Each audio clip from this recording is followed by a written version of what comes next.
एवं सततयुक्ता ये भक्तास्त्वां पर्युपासते ये चाप्यक्षरमव्यक्तं तेषां के योगवित्तमा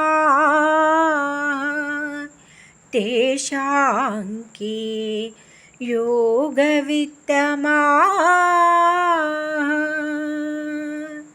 మన ఆత్మ ఏ సత్యంతో వచ్చిందో దానిని మర్చిపోయి బాహ్యమైన వ్యామోహంలో పడి మన జీవితాన్ని వృధా చేసుకుంటున్నాం.